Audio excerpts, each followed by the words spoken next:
Welcome to episode 4 of the Through Married Eyes podcast. I have Micah and Nicole Cathey with me. You guys go ahead and say hi. Hello. Hello, everyone. Thank you so much for being here. So we'll go ahead and start off by asking, how long have you been married? We will be married 16 years in October. That's great. 16 years. And how long was your dating period? Well, this is kind of a funny thing. We only dated for like 3 months, but we were best friends for like 5 or so years, and we were always together. So I don't know, dating, if you say official, 3 months or so. Yeah. Gotcha. And how long was the engagement period? We were engaged from June to October. Okay. So about 4 months. Mm-hmm. Okay. A little more than 4 months. Okay, so now getting into more the story part of it. How did your relationship start, and how did you guys meet? So we met at church. I was visiting, and after church was over, she was the first one who came and talked to us. So she was the Youth president. She was the youth president, and so wow. she was supposed to go and talk to any new people, and so I was a new person, and so she came and talked to me. That was when we met. It was shortly after that we started going to church there, and then shortly after that we became really close friends. We spent a lot of time together, several years worth of spending time together. Yeah, that's how our relationship started. We were just friends first, and then we became more than friends. So how was that process? Like, whenever you finally felt that you had feelings, or who kind of had the feelings first? We always say that she had the feelings first. We always say that. You always say that. So I took a long vacation. We're talking a 2-week cruise, and the whole time I was gone, I just wanted to be back, and I wanted to be with her. And so that was when I realized, okay, well, we should be more than friends. We should be more than friends, for sure. Yeah. Get out of the friend zone. Oh, found yourself missing her. Yes. So how long did it take for each of you to know that you wanted to marry each other? So after kind of getting in that relationship and feeling how it was to be more than friends, how long was that period until you were like, oh, I could really see a future with this person? I think for both of us, we kind of knew right away, because it was like we didn't want to start dating anyone unless we knew we wanted to marry this person. So it was kind of like right away, I think. Right. I always had a really strong conviction about just dating for the sake of dating. And so I didn't want that. And so I knew as soon as I asked her to date that I was going to marry her. She just may not have known that yet, but I knew instantly. I had a clue. Yeah. And did you guys date before that, date other people before that, or were y'all your first relationship? So I dated one girl when I was 17 and she was 16, and we may have dated for a few months. And then that was my only relationship, and I'm doing the quotation. Yeah. I had dated a few guys during my teenage years, but nothing too serious. I knew that I didn't want to be serious with any of them. So he was my first serious and my last serious. Yeah. So although your dating relationship was pretty short, considering the span that you guys have been married and everything. Absolutely. But within that time period, what would you consider the best moment? Or if you can't pick one moment, maybe the best moments of your dating relationship? Of dating, I would say we just had fun together. We really did. And I enjoyed finally people like coming up and saying, oh, you're actually dating now? And we would be like, we'd say, yeah. And they would just laugh and go, well, finally. And so it was just, I think everybody's relief was probably the most fun thing about it. It was like people were really relieved, because so we had a lot of relationships in Bible quizzing. We had so many friends and mentors in Bible quizzing, and most of them when they met us, thought that we were dating then, but we weren't. And so I think them finally seeing the culmination of the relationship was rewarding. It was rewarding for us, and I think that it was fun. Yeah. Yeah. Dating was just a lot of fun, and I think since we knew we were going to get married like soon, it was like the fun part was like, hey, we're already starting our life together.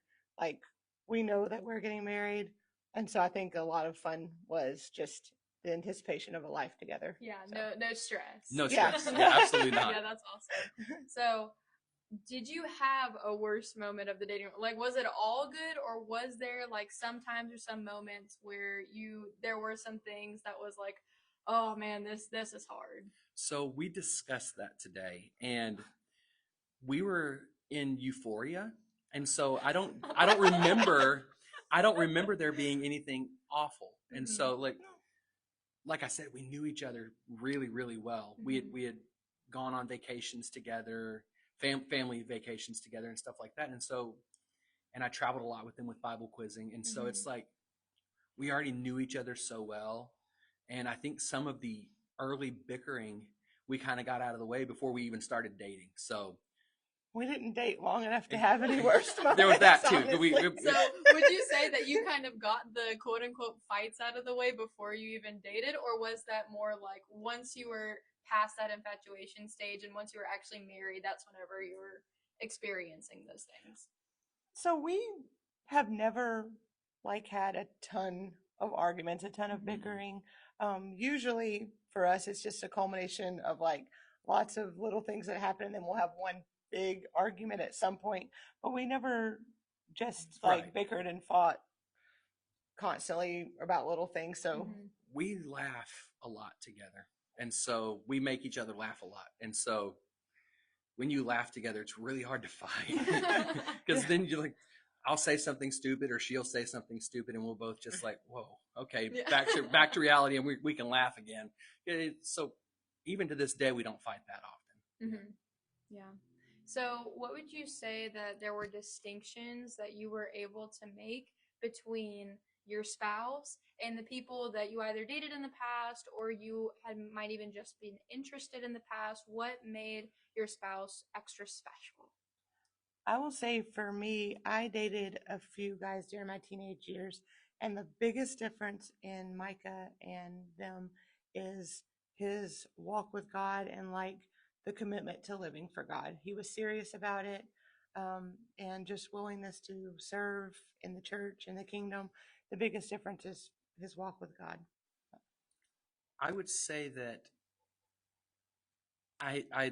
there were girls that I liked, but I could never see being with any of them. I could actually see myself being with her.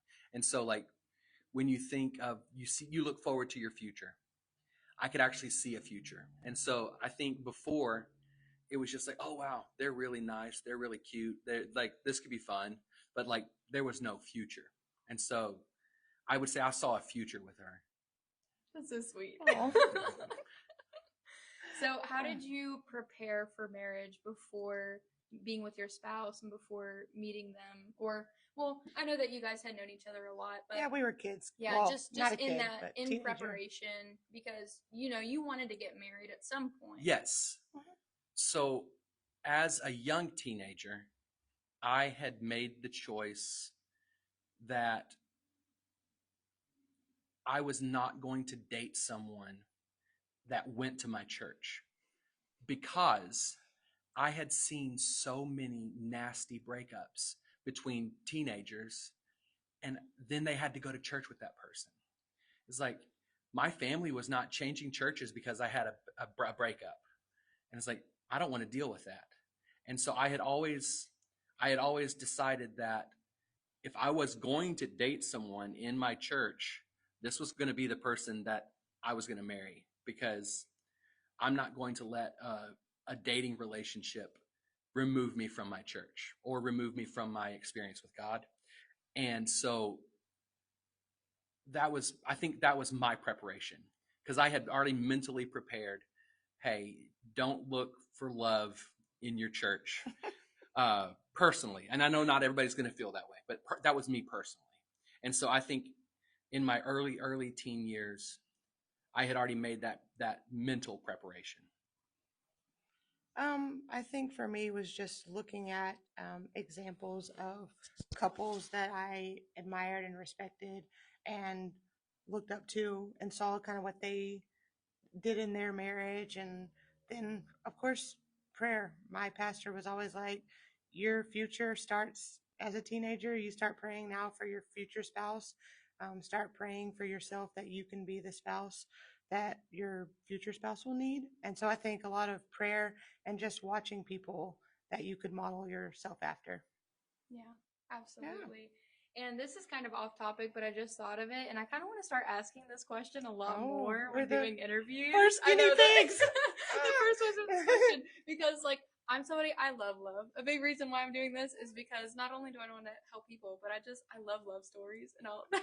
Yes. So I wanted to know how did the proposal take place? Like, how did you propose? Like, what was what's the story behind that? Okay, so if you love love and romantic proposal stories, Jeez, this was going to blow you away. it's for sure going to blow you away. So we had gone out with Ruth and Jeff Rayleigh. Well, double date. A little double date, and it had gotten late. And at that time, my car was broken down, and so I was riding everywhere with her. Well, that night, it just hit me. I said, We're sitting in his parents' we're driveway. sitting in my parents' driveway. Yeah, so we're sitting in my parents' driveway, and I look at her, and I said, you know how people are always saying we should get married? I said, would you like to get married? Yep. And so I just looked at him. I said, yes. And he said, oh, good. Good night. And he got out of the car and went inside. I was a nervous wreck, and I didn't know what to do. And so I just hopped inside. And then my mom said, oh, hey, you're home late. I said, yeah, I just asked Nicole to marry me. And she said yes. And my mom was like, what? And I called my family, and then my phone started ringing, and Ruth called, and his sister-in-law called. Right. It was like the middle of the night. It was like midnight. It was late. It was very late. So there's our romantic proposal. That's awesome though, because it was just so it was so genuine. It was just like that logical decision. Like, yeah, it makes sense. It is. And at the moment, it really did. And so I had these big plans. We had gone to Six Flags the week before that.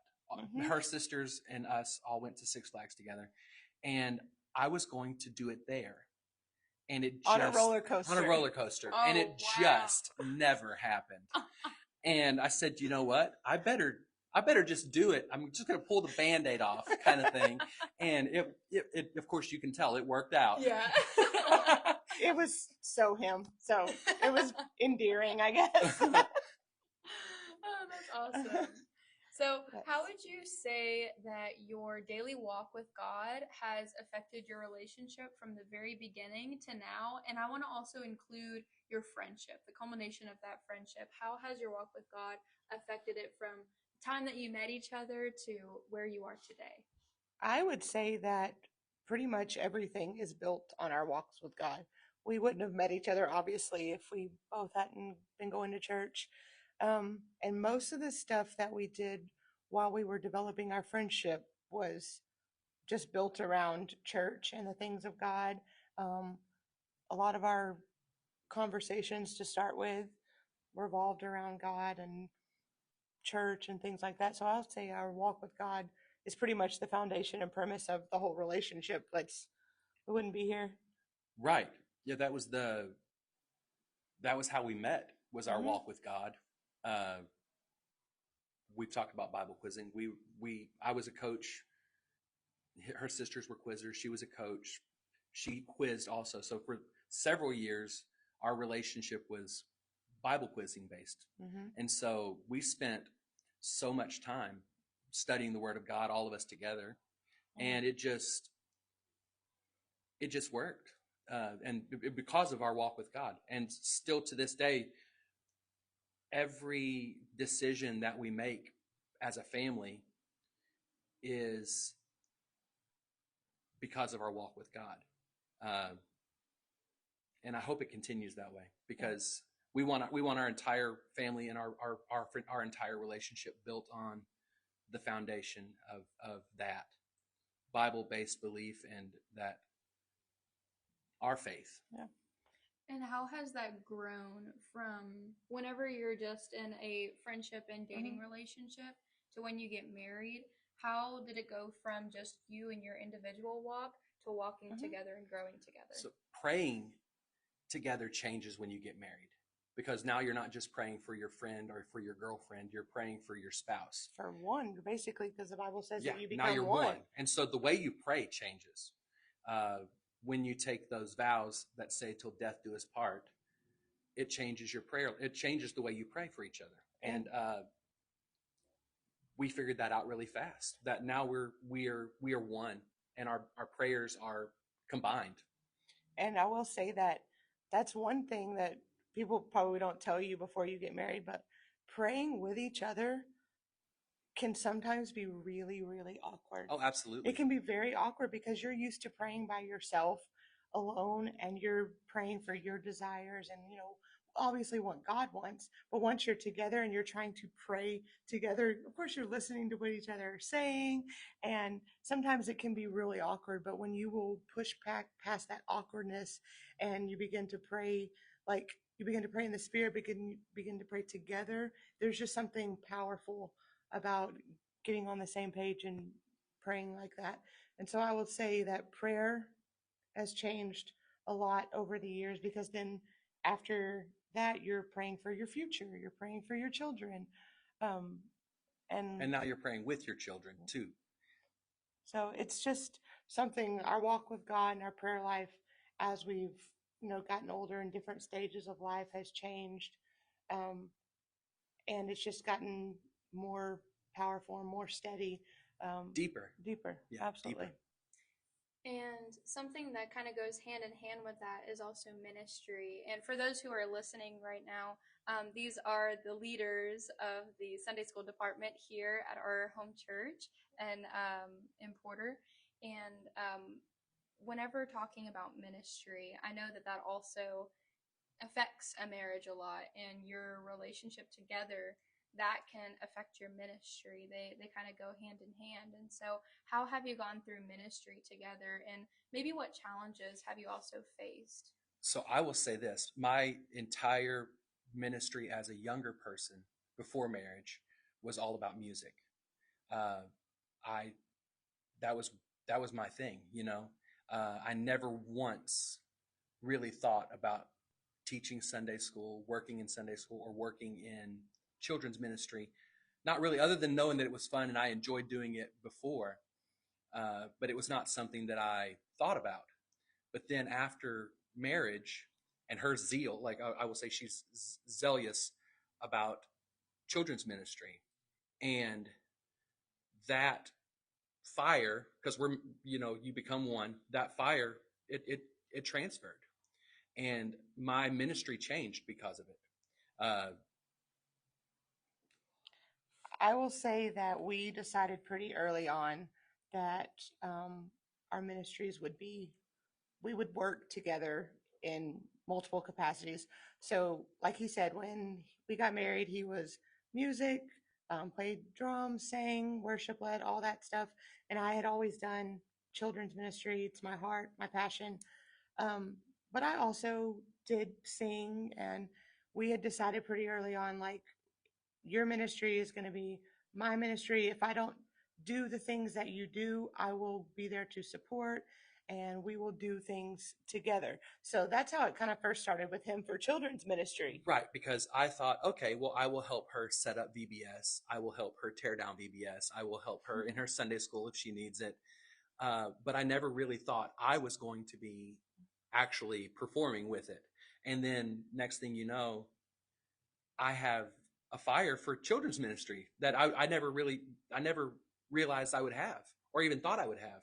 And then, it's. Yeah, I think once you are married, God calls you both. And Right. It may not be your talent or your ability, but you can be a supporting role to your spouse. And then when you are there supporting, God does, I think, sometimes change callings or put anointings on you. But I think it's all about just joining together in ministry in whichever capacity that you're going to serve in, and supporting the other person, and being willing to listen to the voice of God when he says, hey, let's go in a different direction, and just going together. Yeah, and that flows really well into the next question, which is talking about hearing the voice of God. Yes. And how do you differentiate between hearing the voice of God and whenever y'all were dating and making sure that it was right, and then also in your marriage, whenever you're trying to make decisions together? How do you differentiate between what the Lord is trying to communicate to you and then maybe your own personal feelings and desires? So a lot of prayer, because sometimes the voices you can't really tell, but through prayer, uh, you can gain more. Uh, you can gain more of the volume of the voices that are in your life. Uh, I think shutting off distractions and just really focusing on what God's trying to tell you, because uh, it is easy to try to put God's voice into the lane you want God's voice to be in, but you also want to be in God's will, and so lots and lots of prayer, spending quiet time with God, giving Him a chance to actually speak to you. A lot of times when we're praying, it's a whole lot of one-way conversation. Sometimes you just have to let Him talk and just kind of focus on Him. And the voice of the Lord does sound a lot like the voice of your pastor. Right. So definitely listening to your pastor and his direction, I think is very, very important. But during our dating time, I will say that we were just friends to start with. But I had told God, I prayed, and I said, God, if me and Micah are meant to be and that's your will, I want you to open the door. But if not, I want it to close. And so I had told him, by the beginning of June, if nothing happens, I'm going to shut that door of even thinking we have a future, and I'm going to move on to what you want. If it's not him, it's something else. And so I think for me, that was like saying, okay, God, not my will, yours be done. And I just left it in his hands and tried not to think about it. And he asked me out the beginning of May, and the deadline was the beginning of June. So I think hearing the voice of the Lord was just, me putting it in his hands and saying, whatever happens, happens, and you're going to make it happen. And I'm just going to step back and let you have your way. Yeah, that's so awesome. So to pivot just a little bit, what were the first things that you noticed about your spouse whenever you first met them, whether it's physical or character traits? So, like he said before, he was visiting our church one night. It was a Wednesday night.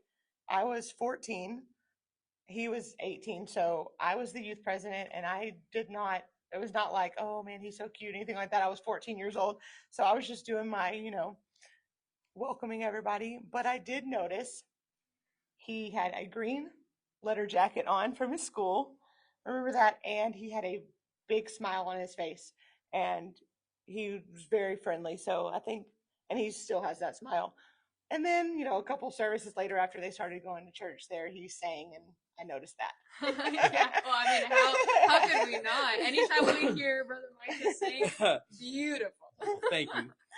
I noticed how friendly she was, because she did an excellent job as the welcome wagon for their youth department. So she was just very, very friendly, very friendly. Yeah. Yeah, that's so sweet. So if you could only describe your spouse in a few words, like 3 words max, what would those words be? I would say steadfast, tenderhearted, and hilarious. Compassionate, zealous, and humorous. I love how you both just like love to laugh together, Yes. and you think that each other are so funny because that's what I've heard so much is that married couples who laugh together, they always have the more satisfying marriages Mhm. because they're able to just have fun. Oh, And you guys absolutely. always seem like you're having Yes. fun no matter what We you do. try to always have Fun. fun. And even like we said before, in times that it gets a little tense in arguments, we'll always say something silly or make a dumb pun or something. And it usually turns into laughter and we forget even what we're Right. supposed to argue about. So, what Bible passages or verses remind you of your marriage or your spouse? Well, he better not say Proverbs 25:24. It is better to dwell in the corner of the housetop than with a brawling woman in a wide house. So the scripture that she found is actually perfect. She's gonna read it, but it it would be the one that I would pick too, and because I think it summarizes everything so well. Psalm 16:2. Then was our mouth filled with laughter, and our tongue with singing. Then said they among the heathen, the Lord hath done great things for them.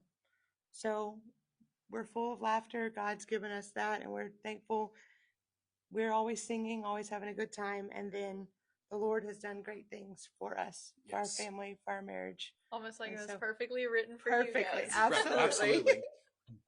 Absolutely. Yeah, that's wonderful. And how did your upbringing shape your views of dating and marriage? Like your home life and how your childhoods were? How did that affect the way that you viewed marriage? So I grew up, um, my parents, I know no one has a perfect marriage, but like seeing them, they were a great model and a great example of marriage. They were faithful to each other, faithful to God. I mean, I know they fought sometimes, but it always seemed to be a great marriage and a foundation. And so my sisters and I had the perfect models for that.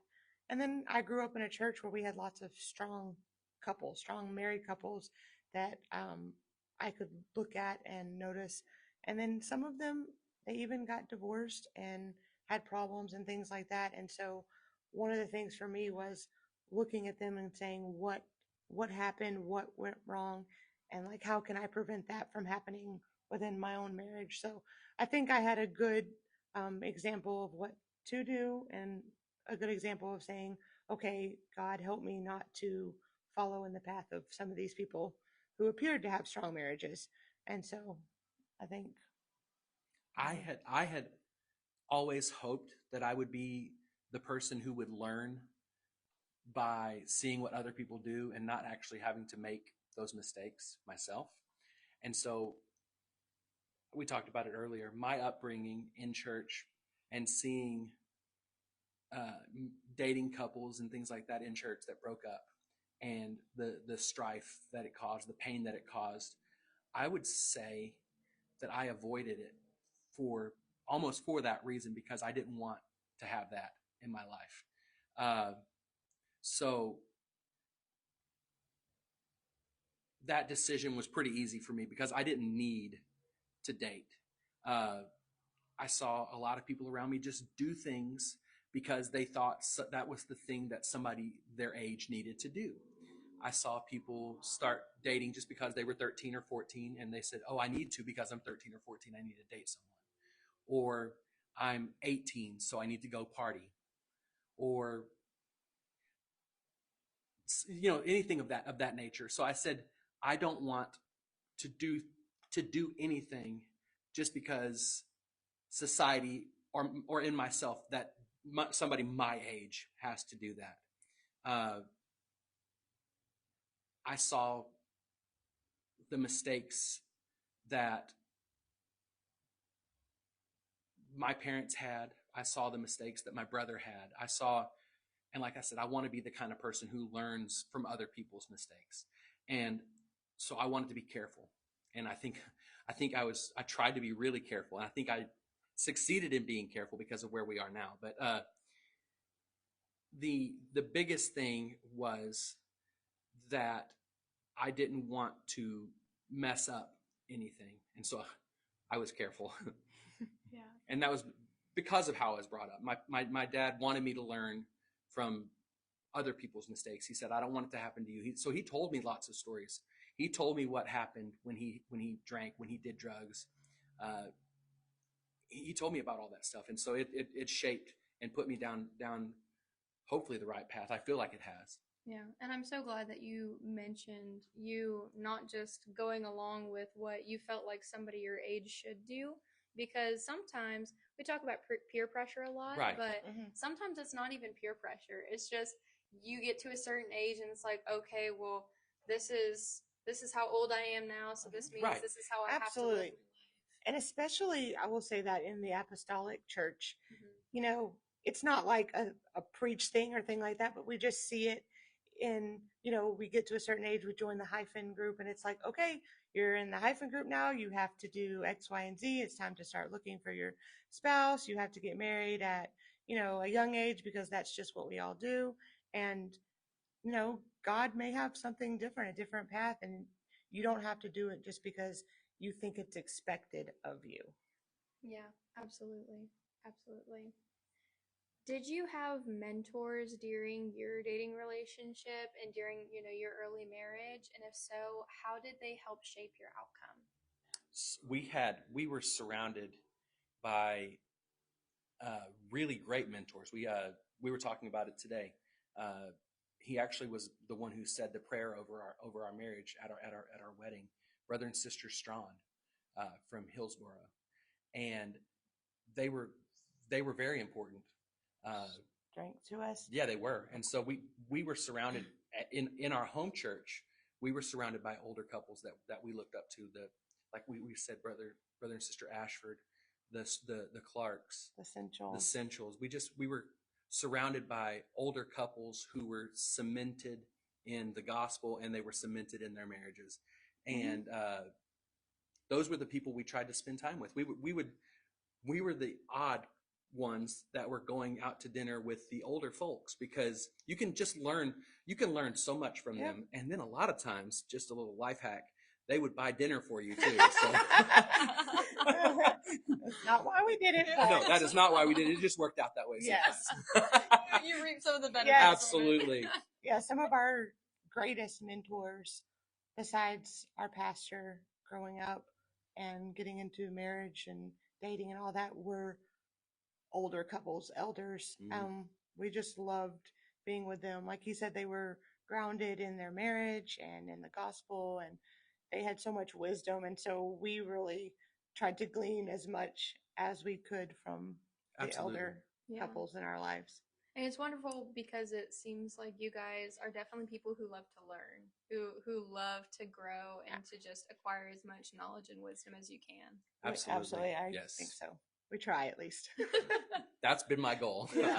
And that's such an asset too, because curiosity and a willingness to learn, it just puts you so much farther ahead because you have that drive already to do the right thing. And I also think a curiosity and willingness to learn also proves that you don't know everything. You're willing to admit, hey, I don't know everything. And if somebody has something that they can teach me, I want to learn. So I think it's also a way to be humble and say, okay, I don't know it all and I want to learn. And I definitely don't know it all. Not even close.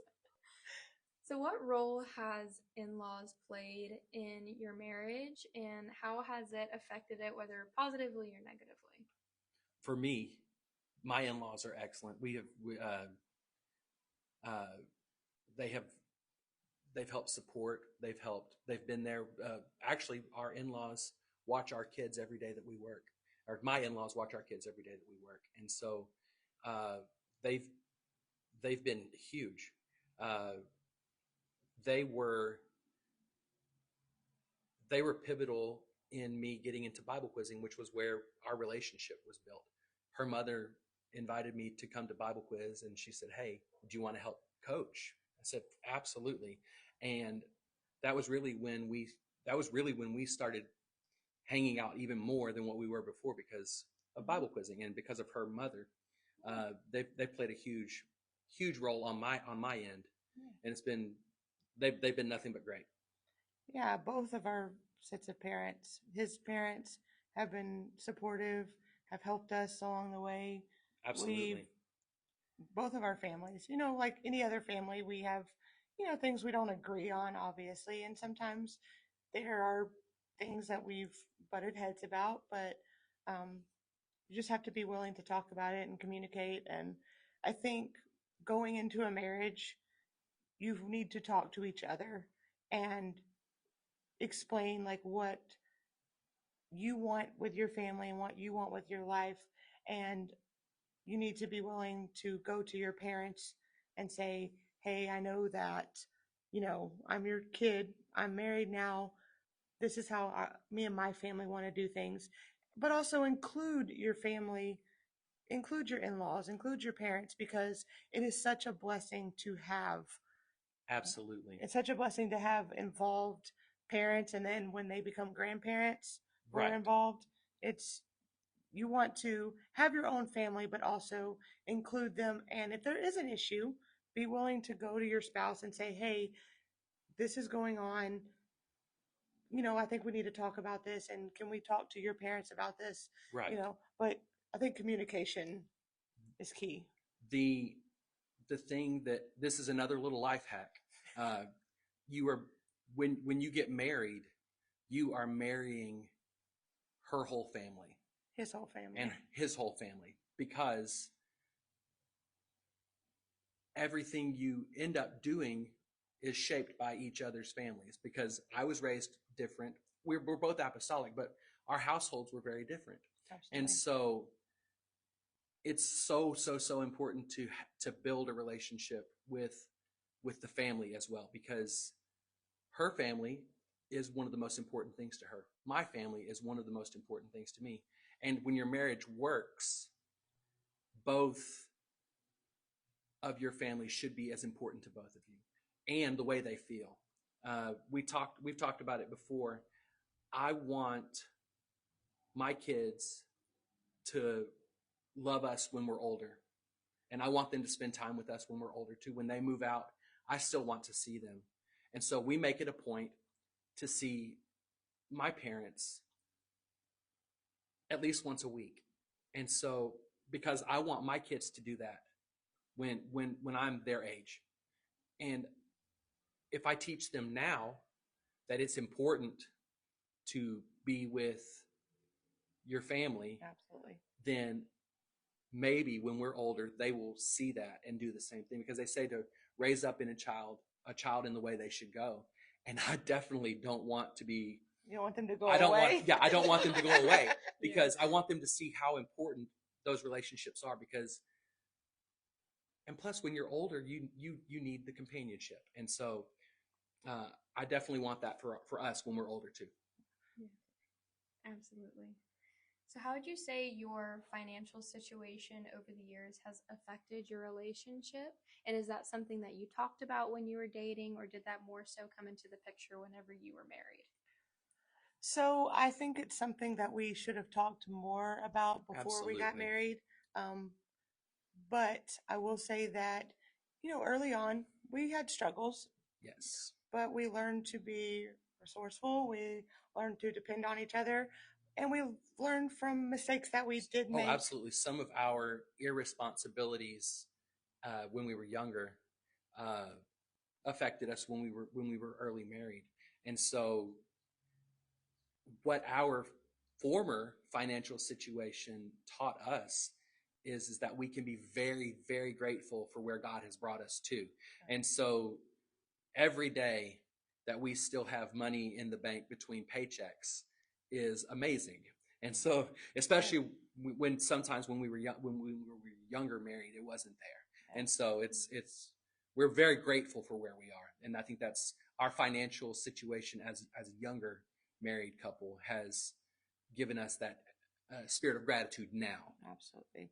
I will say that I do think that financial finances are something you should talk about before you get Absolutely. married. And just, make sure that you're kind of on the same page. Do you have goals? Do you have debt? Do because it can affect you. For us, it never really made our marriage hard. No. We didn't fight about money. No. we just had a hard time when we were first married. I mean, So it was, and some people say that it's part of the journey, but if with preparation, it doesn't have to be. yeah.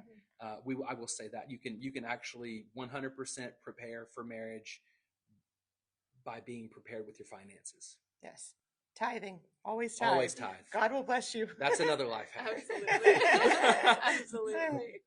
So how would you organize the hierarchy of priorities in your life? So the top 5 things that are most important to you guys, how would you organize that on first place, second place, third place, fourth place, fifth place? So when we got married, God was at the very top. He was the most important thing. So it was God, family, and then our church. And then from there, the things that branch off of that, ministry wise. Yeah. And it's just we always had to have God at the very, very top. yeah, before we even got married, that was absolutely something that we already knew about each other. Mm-hmm. We had been friends and dated for a little while, and we knew where we stood. We knew that God was always first. Our families were always second. Being faithful to the house of God and church was third, and then our ministries, and then of course work and supporting family and things like that. So I would say absolutely God, family, church, ministries, and then working. Everything else. Yeah, all the everything other, else all the after other that. stuff Yeah, after that. And so would you say that you would make your daily life decisions and especially big decisions based off of those priorities? Like you always Absolutely. went down the line of first, does this please God? Then Right. does it benefit our family? Absolutely. That's it's kind of like a mental checklist where you go down, you go to make decisions, and you, like you said, number one, does this please God? Have I prayed about it? Is it His will? How will this affect my family? Will it be a good move for my family, or will it be detrimental? And then church, how will it affect me being faithful to the house of God?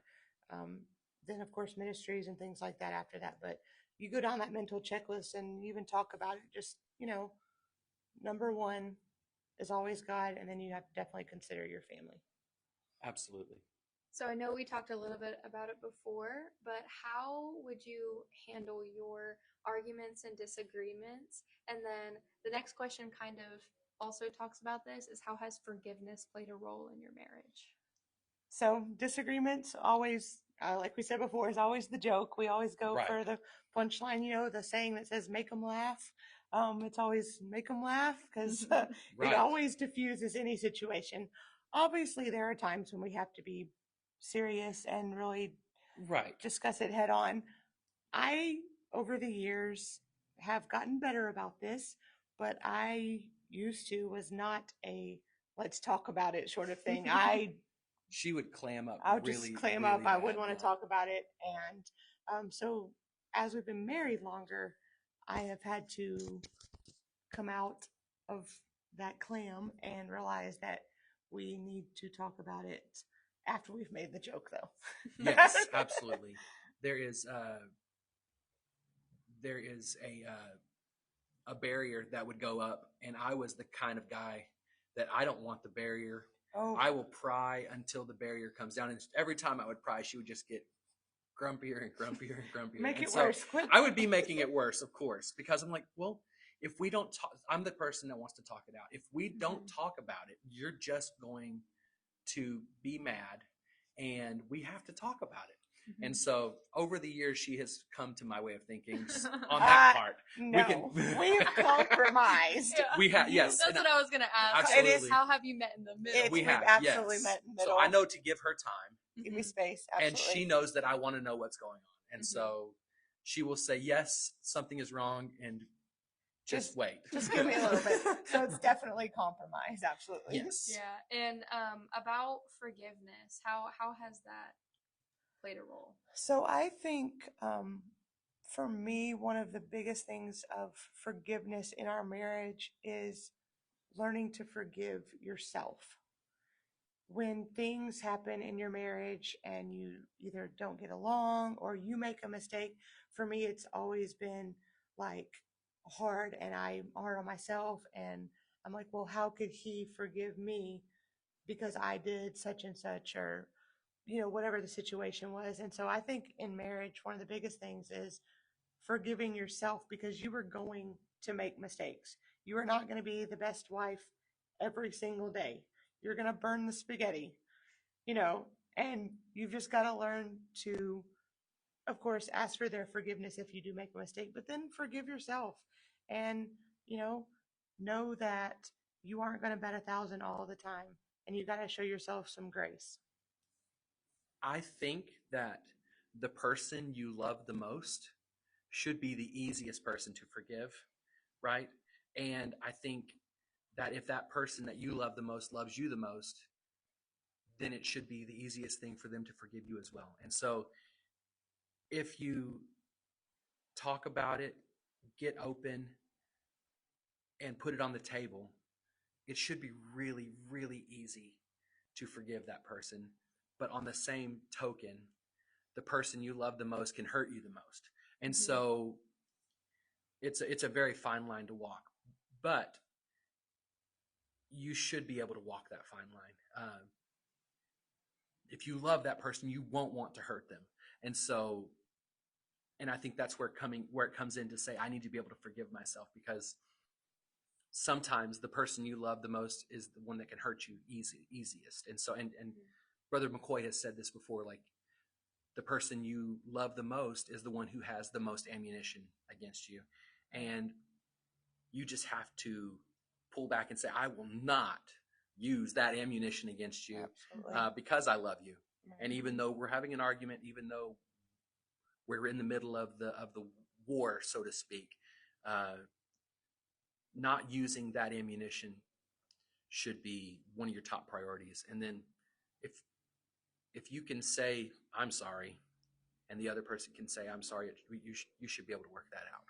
I think for us, the biggest thing of forgiveness in our marriage is coming together to forgive others who have hurt us outside of our marriage, and making sure that together that we are not becoming bitter or allowing that hate or anything to grow in us as a couple. And we just have to forgive others who have hurt us. Because there's the old phrase about church hurt. And church hurt is really hard to get through.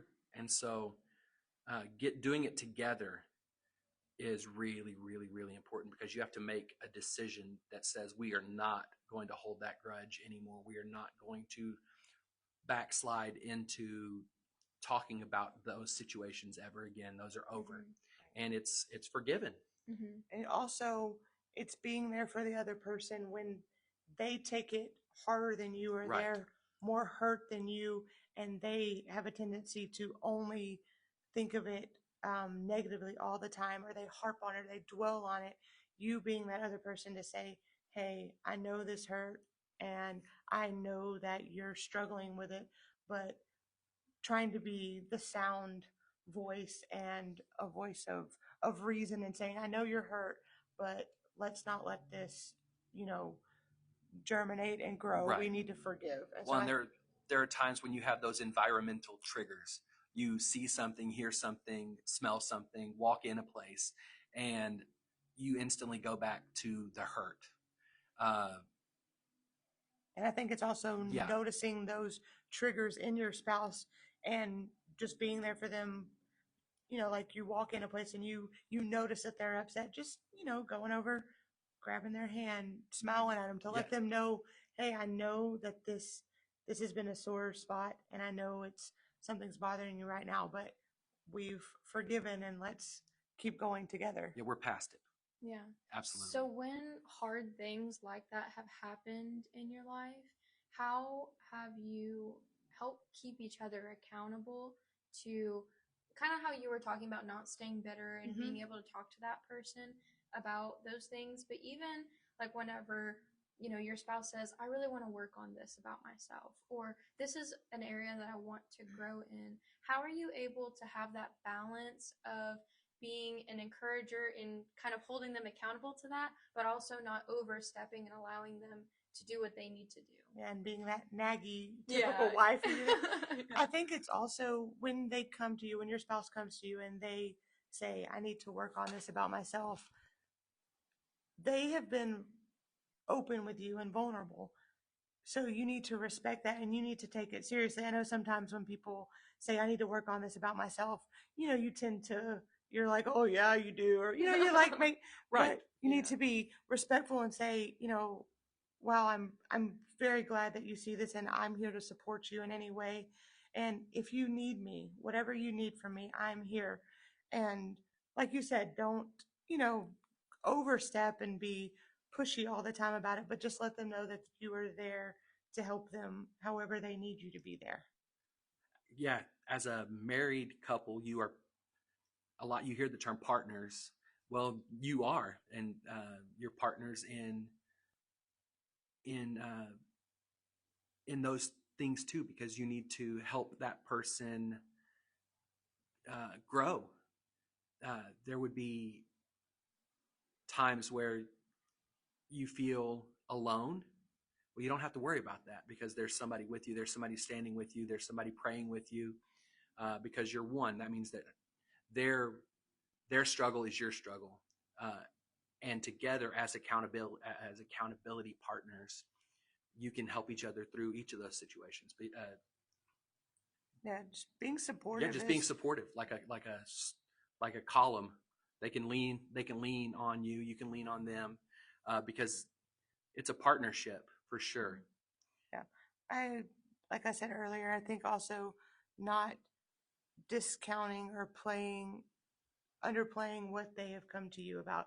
Right. Because just because you are one and you are married, you don't know the struggle that's going on in their mind or in their heart or what the Lord's been dealing with them about or what they see in themselves that they don't like. And just because you may not see that struggle doesn't mean it's not real for them. And then you just need to be supportive and not say, oh, well, I don't see that as a problem. I don't see that. Just being supportive and being there for them.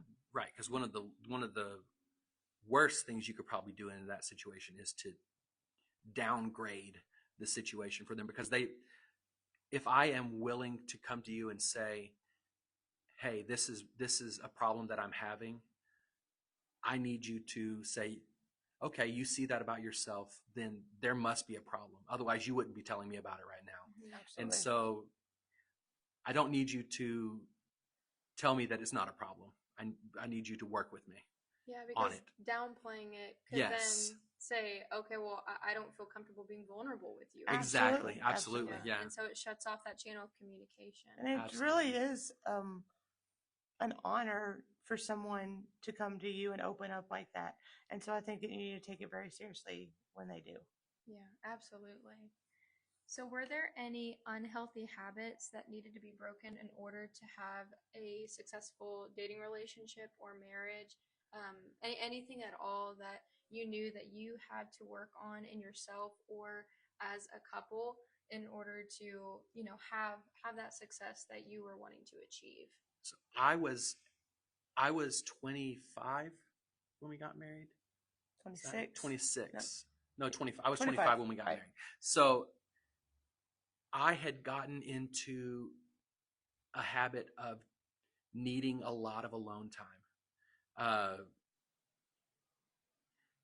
And I had to break that habit because we want to be together. And so it was a big change for me. Because I would go to as I lived with my parents until we got married. And so as an adult, I would go into my space and just stay because it was just easier. And I still have to try not to be a loner to this day, but I have to make a conscious effort not to be a loner because now we have children that want to be with us too. And so that was difficult, but it's working. I think for me, the biggest thing was, like we were talking about during the arguments, just shutting off and not communicating with people or just not talking about things, I'm like the most non-confrontational person. I do not like confrontation. if there's an issue, I prefer to just not talk about it and just hope that it will, resolve itself and sweep it under the rug. And in a marriage, you can't do that. You've got to talk about it. And I think over the years, that's been one of my biggest um, issues, and also the thing that I think I've grown a lot in. Yeah. Absolutely.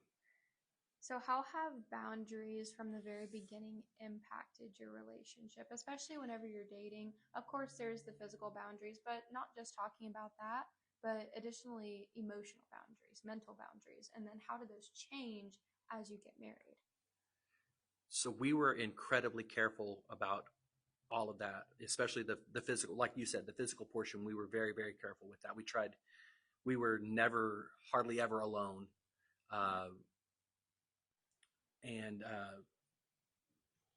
we had, we talked about that kind of stuff a lot, about boundaries, uh, Expectations that, expectations.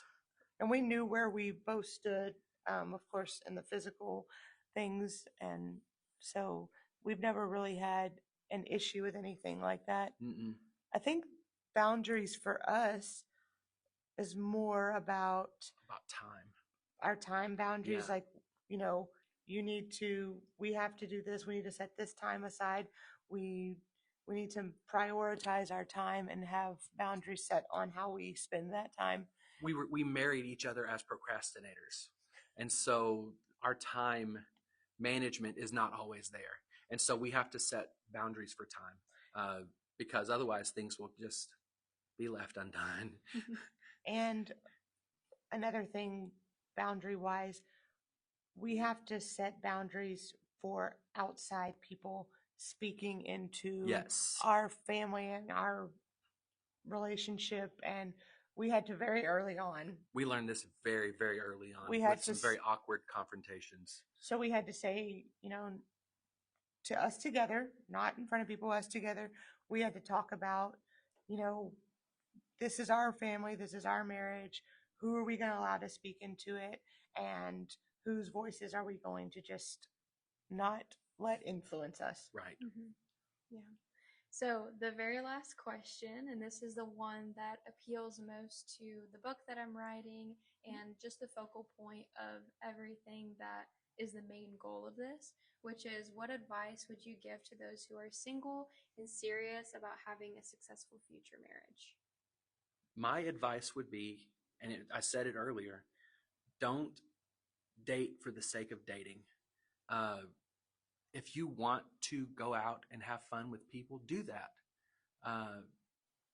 Do it as a group, and you will find that you'll have a lot of fun, and you will make a lot of friends, and you will find that it is so easy to date a friend, and it is so easy to get married to a friend.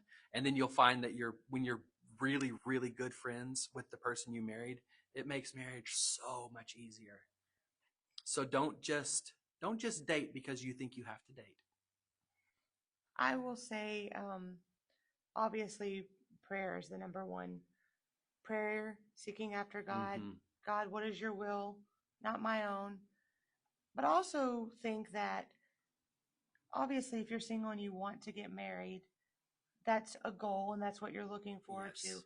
But I will say, don't pray and ask God, give me a husband, give me a wife. Pray that God would make you the person that He is calling you to be and the person that you need to be without a spouse or with a spouse. God, what do you want me to be? What do you need me to be? And then if you want to get married, you obviously pray, God, make me the person I need to be for my future spouse. But don't let marriage be the end goal or the ultimate prize. The goal is to be pleasing unto God and to follow His will for your life and hear Him say, well done. So, yes, marriage is a beautiful thing, but we need to. It was hard for me. I was old. I was 21 when I got married, so I just thought I was so old. And I had to realize that with or without a spouse, I need to be seeking God and becoming who He wants me to be. And when you prioritize putting Him first He will open doors and he will make a beautiful life, whether you ever get married or whether he has something else down the road. Just be who he wants you to be and put him first and plan your future financially. Start getting ready early. Don't just look for, I'm going to get married, I'm going to get married, and forget about the now. Start setting yourself up for success early on. And something we talked about was that don't look for your wife or your husband on the back row. McCoy says it often. Yes, look for your husband or your wife in the altar, because that is where your future spouse should be, and you should be right there with your future spouse too, especially if you want to be the kind of person that someone wants to marry. And the person you want to marry should look like that and be right out there in the open, worshiping God. Should be on the altar, should be serving absolutely. in the church. The back row is one of the worst places you can look for a spouse. And something else for young people who are listening, it's not very often that a Christian is able to date a non-Christian and the non-Christian gets into church. When that happens, it is a beautiful story and it's fantastic. But most of the time you don't hear the happy ending to that story. Dating people who are in church is so important.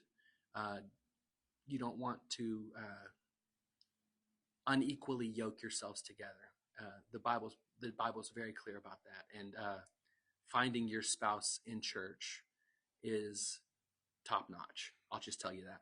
And he has mentioned multiple times, if you're a young man, age, young adult, if you have a Joshua's Men group or anything like that in your church, talk to your pastor about it and get involved, because he's said multiple times, I wish I had this when I was younger. Absolutely. And if you don't have a group like that in your church, talk to your pastor, talk to your pastor's wife, find a mentor who can be somebody who can point you in the right direction, who can lead you, and not just for the purpose of being married.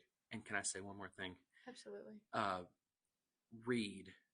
Read self-help books, read books on marriage, read books on dating, because the more you grow, the better person you will become. And that's who you want your best friend to be married to. That's who you want your children to find to be married to, is somebody who has worked on themselves, positioned themselves to be the best person they can. And allowed God to work on you. Yes, absolutely. Yep. Yeah, absolutely. Well, thank you so much. That was so good. Absolutely wonderful. Thank you so much for your time and for, taking this opportunity for me to be able to interview you guys.